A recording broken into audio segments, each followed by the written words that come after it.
constituency, but see what you're seeing. It's an Amit Shah, Narendra Modi performance that we're seeing right now. Two are the heroes of the hour.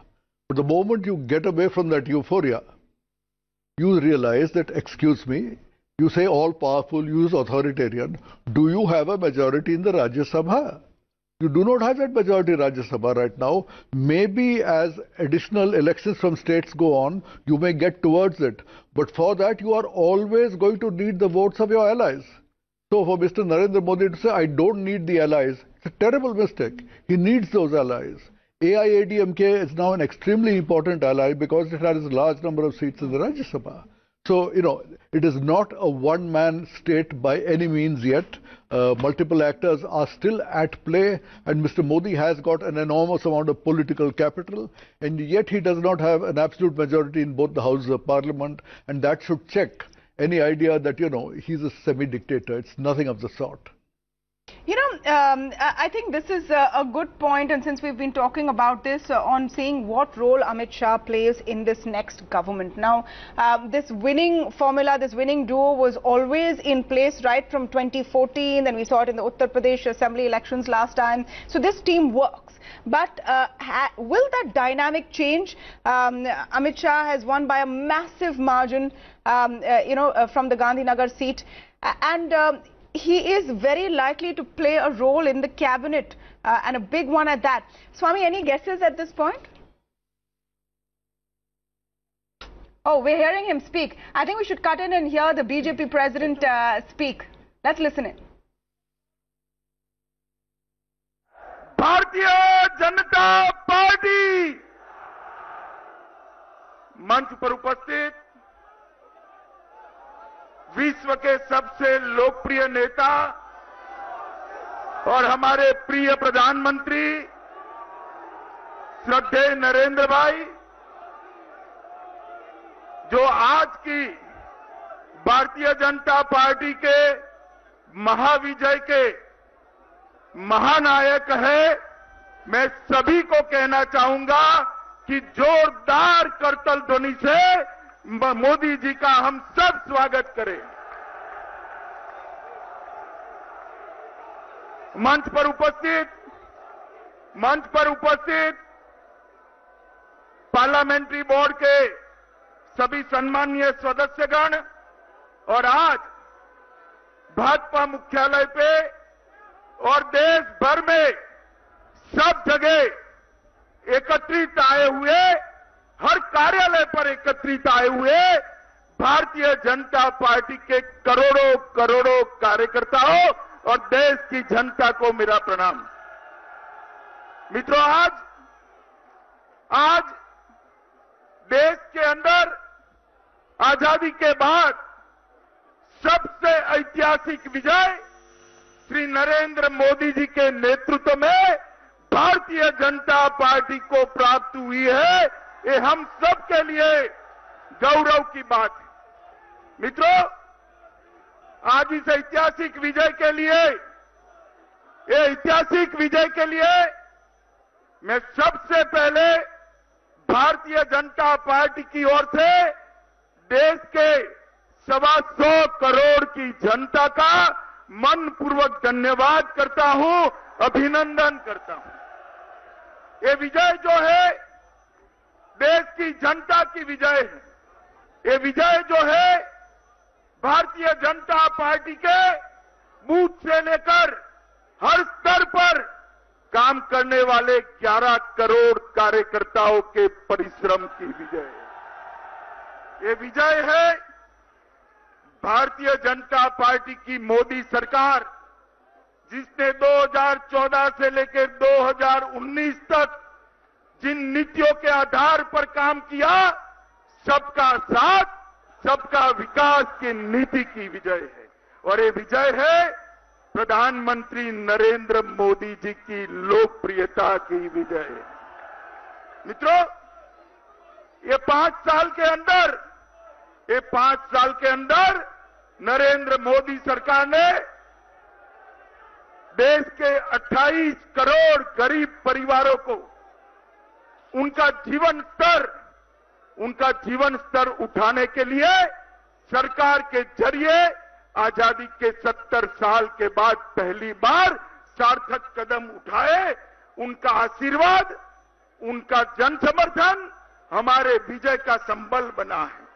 करोड़ों कार्यकर्ताओं ने इतने लंबे चुनाव अभियान के अंदर जो परिश्रम की पराकाष्ठा की, वो हमारे विजय का कारण बना है। और मित्रों, मोदी जी ने जो अपनी प्रचंड लोकप्रियता के साथ एक तूफानी दौरा देश का किया, वो हमारी जीत का आधार बनकर एक प्रचंड विजय को हमें दिलाने में गए। मित्रों, कई मायने में ये जीत ऐतिहासिक जीत है। देश के अंदर 50 वर्ष के बाद पहली बार कोई पूर्ण बहुमत से शासन करने वाला प्रधानमंत्री फिर से पूर्ण बहुमत के साथ जनादेश लेकर फिर से प्रधानमंत्री बनने जा रहा है। और हम सबको गौरव है कि सम्मान हम सबके सर्वोच्च नेता, हम सबके प्रिय नेता, भारतीय जनता पार्टी के नेता श्री नरेंद्र मोदी जी को मिला है। मित्रों, दिल्ली की कार्यकारिणी हुई। दिल्ली की कार्यकारिणी में जब बात हुई कि एक गठबंधन बन रहा है, महागठबंधन बन रहा है, मैंने देश के कार्यकर्ताओं को कहा था कि 50% की लड़ाई लड़ने के लिए भाजपा के कार्यकर्ता रण मैदान में उतरे। और आज आपके अध्यक्ष के नाते मैं गौरव के साथ कह सकता हूं कि देश के 17 प्रांतों के अंदर जनता ने 50% से ज्यादा आशीर्वाद भारतीय जनता पार्टी को दिया है। मित्रों, हमें अरुणाचल प्रदेश, चंडीगढ़, दिल्ली, गुजरात, हरियाणा, हिमाचल, कर्नाटक, मध्य प्रदेश, राजस्थान, उत्तराखंड, महाराष्ट्र, बिहार और उत्तर प्रदेश के अंदर भी 50% से ज्यादा वोट प्राप्त हुए। मित्रों, ये प्रचंड विजय जो जनता ने दिलाई है, एक और तो मोदी जी के नेतृत्व में भारतीय जनता पार्टी को जीता है, दूसरी ओर कांग्रेस पार्टी को करारी हार का मुंह देखना पड़ा है। करारी हार। देश भर के अंदर 17 यूनिट ऐसे हैं, 17 यूनिट ऐसे हैं जहां पर कांग्रेस पार्टी को बिग जीरो मिला है, बिग जीरो मिला है। मित्रों, ये 17 यूनिट है। मैं आपको जरूर बताना चाहूंगा, आंध्र प्रदेश, अरुणाचल, दिल्ली, गुजरात, हरियाणा, हिमाचल, जम्मू कश्मीर, मणिपुर, मिजोरम, ओडिशा, राजस्थान, सिक्किम, त्रिपुरा, उत्तराखंड, अंडमान निकोबार, चंडीगढ़, दादरा नगर हवेली, दीव दमन और लक्षद्वीप, ये सब जगह पे कांग्रेस अपना खाता नहीं खोल पाई। मित्रों, ये जीत ने एक और बात भी तय कर दी है कि 50 साल से कांग्रेस और विपक्षी पार्टियां परिवारवाद, जातिवाद और तुष्टीकरण का वोट बैंक बनाकर आगे बढ़ते थे। तुष्टीकरण का वोट बैंक आगे बढ़े। मोदी जी की प्रचंड लोकप्रियता और भारतीय जनता पार्टी के कार्यकर्ताओं का अथक परिश्रम, इन्होंने देश के लोकतंत्र की बड़ी सेवा की है। देश में से जातिवाद, परिवारवाद और तुष्टीकरण को हमेशा के लिए दफन करने का काम ये जनादेश ने किया है। मित्रों, मैं उदाहरण देना चाहूंगा उत्तर प्रदेश का। उत्तर प्रदेश के अंदर सपा बसपा दोनों इकट्ठा हुए और सपा बसपा जब इकट्ठा हुए तब पूरे देश के मीडिया कर्मियों का कहना था, हमारे साक्षात्कार में भी पूछते थे कि उत्तर प्रदेश में क्या होगा। मगर मित्रों, उत्तर प्रदेश के अंदर भी सपा बसपा को हराकर 60 सीटें भारतीय जनता पार्टी जीती। ये प्रचंड विजय जो है, ये प्रचंड विजय दर्शाता है कि आने वाले दिनों के अंदर देश के अंदर ये परिवारवादी पार्टियों का कोई महत्व नहीं रहने वाला है। एक जातिवाद वाली पार्टियों का कोई महत्व नहीं रहने वाला है और तुष्टीकरण करने वालों को भी देश की जनता ने बरोबर जड़बा तोड़ मुंह तोड़ जवाब देने का काम ये देश की जनता ने किया है। मित्रों, दो दिन पहले एग्जिट पोल के रुझान आए। कुछ लोगों को रुझान हजम नहीं हुए और मैं आश्चर्यचकित हूं, 21 परिवारवादी पार्टियों ने पूरा दिल्ली सर पर उठा लिया था। घूम घूम कर एक दूसरे को मिलने जाता था, दूसरा तीसरे को, चौथा पांचवें को, छठा सातवें को।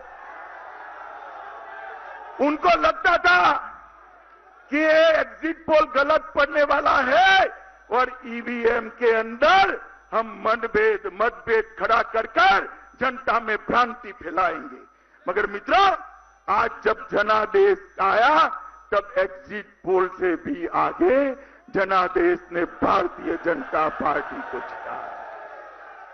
21 परिवारवादी पार्टियां जो दिल्ली में घूम करती थी, मैं इनको इतना ही सलाह देना चाहता हूं और विशेषकर चंद्रबाबू नायडू को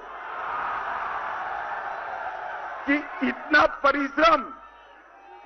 परिश्रम अगर आपने वोट प्राप्त करने के लिए किया होता तो आपका खाता शायद खुल जाता। मित्रों, आज इसके साथ साथ विधानसभा के भी चुनाव हुए हैं। आंध्र के अंदर श्री जगन रेड्डी के नेतृत्व में विजय प्राप्त हुई है। मैं भारतीय जनता पार्टी की ओर से श्री जगन रेड्डी को बहुत बहुत बधाई देता हूं, उनका अभिनंदन करता हूं। ओडिशा के अंदर भी श्री नवीन पटनायक जी को विजय प्राप्त हुई है। मैं भारतीय जनता पार्टी की ओर से श्री नवीन पटनायक को भी बहुत बहुत अभिनंदन देता हूं। सिक्किम के अंदर श्री पवन चामलिंग जी को और उनकी पार्टी को विजय प्राप्त हुई है।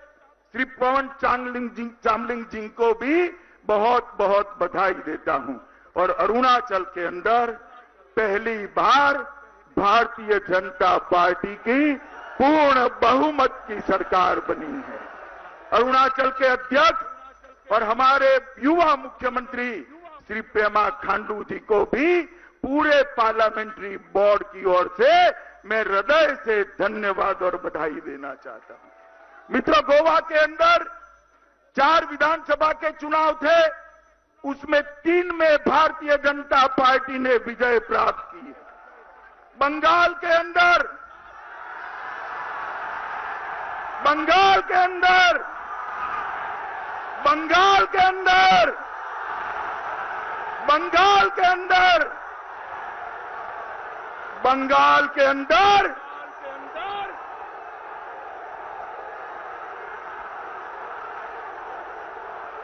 बोलो भारत माता की। बंगाल के अंदर इतने अत्याचार और जुर्म और रेगिंग के बाद भी 18 सीटें भारतीय जनता पार्टी जीती और 5 विधानसभा के चुनाव थे। 5 विधानसभा में से 4 विधानसभा भारतीय जनता पार्टी की झोली में आई। ये बताता है कि बंगाल के अंदर आने वाले दिनों में भारतीय जनता पार्टी पूरे बंगाल के अंदर अपना वर्चस्व स्थापित करने वाली है। मित्रों,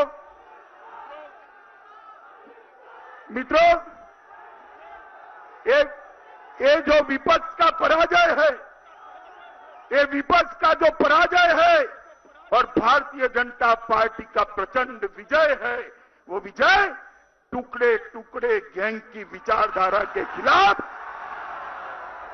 टुकड़े टुकड़े गैंग की विचारधारा लेकर चलने वाले पार्टियों के खिलाफ नरेंद्र मोदी जी की सबका साथ सबका विकास की विचारधारा का विजय। ये विजय टुकड़ा टुकड़ा गैंग की विचारधारा के खिलाफ शुद्ध राष्ट्रवाद के विजय का ये विजय प्रतीक है। मित्रों, जब 3 राज्यों के चुनाव हुए, राजस्थान, मध्य प्रदेश और छत्तीसगढ़, उस वक्त कार्यकारिणी में मैंने कार्यकर्ता को कहा था कि कांग्रेस जीती जरूर है, हम हारे नहीं हैं। और आज मैं सभी 3 राज्यों के कार्यकर्ता को बधाई देना चाहता हूं। 65 में से 63 सीटें भारतीय जनता पार्टी जीती है। मित्रों, भारतीय जनता पार्टी जीती है। मित्रों, भारतीय जनता पार्टी के नेता श्री नरेंद्र मोदी जी ने 5 साल तक देश का गौरव बढ़ाने का काम किया है, जिसके देश की जनता 70 साल से राह देख रही थी। नरेंद्र मोदी जी ने 60 करोड़ गरीबों के लिए उनका जीवन स्तर उठाने का काम किया है, जिसका देश की गरीब जनता 70 साल से राह देख रही थी। चाहे शहर हो, गांव हो, नदी हो, रोड हो, रेल हो, हर जगह पे इंफ्रास्ट्रक्चर को बढ़ाने का काम किया है, जिसका देश की जनता 70 साल से राह देख रही थी। आज देश की जनता ने मोदी जी की सरकार की उपलब्धियों को, मोदी जी की नीतियों को आज मन खोलकर आशीर्वाद दिया है। और उसके सामने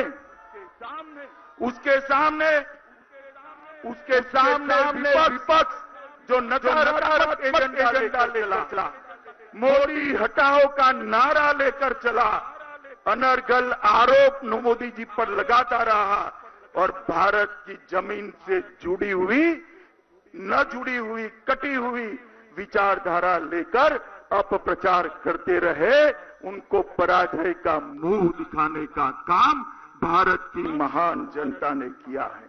मित्रों, आज विजय के इस क्षण में बंगाल के अंदर विगत 2 सालों में हमारे 80 से ज्यादा कार्यकर्ताओं ने भारतीय जनता पार्टी को बढ़ाने के लिए अपनी जान गंवाई है। मैं वो 80 के 80 कार्यकर्ताओं को आज भारतीय जनता पार्टी के करोड़ों कार्यकर्ताओं की ओर से मनपूर्वक प्रणाम कर श्रद्धांजलि देना चाहता हूं। मित्रों, श्रद्धांजलि देना। केरल और कर्नाटक के अंदर भी हमारे कई कार्यकर्ताओं का जान गया है, उनको भी मैं श्रद्धांजलि देकर आज इस मौके पर याद करना चाहता हूं। मित्रों, आज जब हम यहां पर एक विजय का उत्सव मना रहे हैं, देश के हर जिले के कार्यालय पर हमारे कार्यकर्ता उसको सुन रहे हैं, देख रहे हैं, मैं आज सभी कार्यकर्ताओं का जो परिश्रम है उसको भी साधुवाद देना चाहता हूं कि आपके परिश्रम के कारण ही एक इतना बड़ा विजय हुआ है। मित्रों, मोदी जी के मार्गदर्शन के अंदर भारतीय जनता पार्टी ने 5 साल में अपना जनाधार बढ़ाया है, संगठन को बढ़ाया है, कार्य क्षेत्र की विस्तृति की है और अब मुझे भरोसा है कि शायद ही देश का कोई ऐसा राज्य बचेगा जहां पर भारतीय जनता पार्टी को चुनावी सफलता नहीं मिलेगी। मोदी जी के अगले 5 साल का कार्यकाल भारतीय जनता पार्टी के विस्तार का कार्यकाल बनने वाला है। मित्रों, विस्तार का कार्यकाल। आज मैं मेरे क्षेत्र के मतदाताओं का भी, गांधीनगर क्षेत्र के मतदाताओं का भी हृदय से धन्यवाद करना चाहता हूं कि मुझे आपने आपका प्रतिनिधि चुनकर देश की संसद के अंदर भेजा है। मित्रों, आज मैं आप सबकी ओर से प्रधानमंत्री जी को कहना चाहता हूं कि प्रधानमंत्री जी, आपने जो नए भारत की कल्पना की है, सशक्त, समृद्ध, शिक्षित, संस्कृत भारत की जो कल्पना की है, आप आइए, देश का नेतृत्व करिए और नए भारत की नींव जो रखी है इस पर एक मजबूत इमारत बनाइए। आजादी के 75 साल जब समाप्त हो तब मोदी जी ने हम सब कार्यकर्ताओं के लिए और देश की जनता के लिए 75 संकल्प दिए हैं। हम सब का ये दायित्व है और देश की जनता भी हमें इसमें आशीर्वाद दे कि 75 के 75 संकल्प 2022 में समाप्त कर विश्व के अंदर भारत को एक महाशक्ति बनाने का स्वप्न हम मोदी जी के नेतृत्व में पूरा करें। मित्रों, फिर से एक बार देश की करोड़ों जनता और भारतीय जनता पार्टी के करोड़ों कार्यकर्ताओं की ओर से मन से श्री नरेंद्र मोदी जी को बधाई देकर और उनके आने वाले कार्यकाल की ढेर सारी शुभकामनाएं, अनंत शुभकामनाएं देकर मेरी वाणी को विराम देता हूं। मेरे साथ बोलिए, भारत माता की, भारत माता की, भारत माता की।